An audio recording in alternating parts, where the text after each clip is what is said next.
Soweto is trending. Maponya Mall is trending. Bolt and Uber are trending.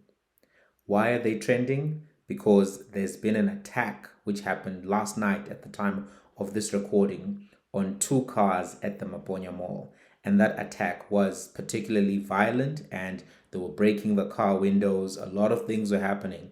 That video I cannot post here on TikTok because they'll take the content down, but you can find it on social media platforms such as Twitter.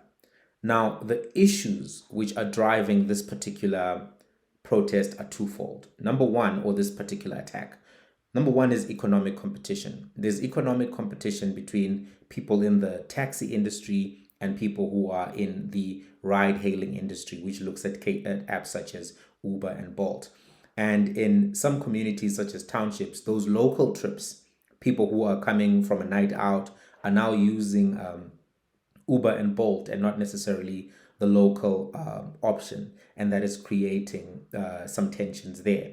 The other side of this equation is that there's also Afrophobia, which is hostility, negative sentiment, hatred towards people who are not from South Africa but are specifically from other African countries. The people who are driving Uber and Bolt are people who have work permits, they are legally in the country, but a lot of the drivers there will be from countries such as Zimbabwe and Mozambique.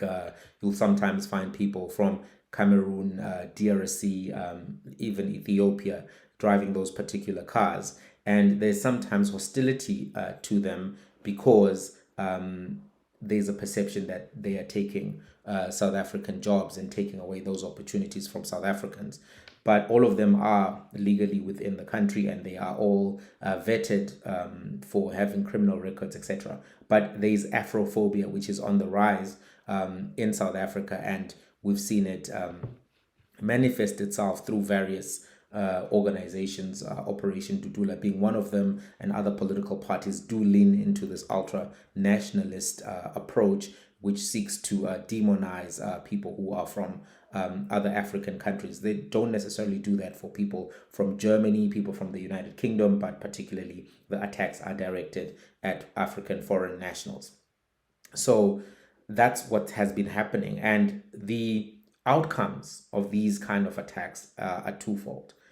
Number one is that you have a risk to consumers, and then number two, you have a risk to the market. A lot of South Africans use ride hailing apps, Bolt and Uber, and they use it because it's convenient, it's safer, and sometimes it's more affordable. If you've tried to take one of those meter taxis, they're very expensive. Even for a local trip, you can end up paying 100 Rand for a local trip, which could cost you 30 Rands on Bolt, for example. So that's why people use them. And sometimes they use them because of the safety factor. People are concerned, especially after a night out, especially late at night, about who's driving me, what's their criminal background, do they have a criminal record rather. And it's better to use those apps because they do those kind of background checks and they do remove people who don't qualify from using those particular apps.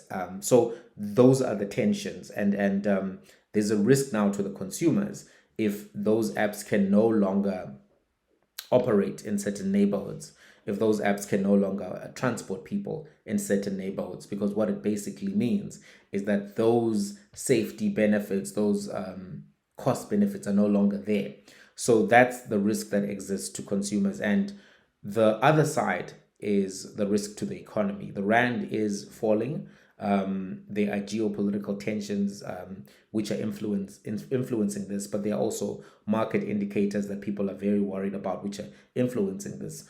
There's a lot of scrutiny on South Africa right now globally, and the perceptions are that South Africa is becoming a failed state. It isn't, of course, in fact, but there are certain concerns that are beginning to escalate through the rhetoric. So if there is unrest that unfolds, or any risk of unrest, this could damage at this particular moment, the global perception, especially at a time when the markets are already reacting negatively.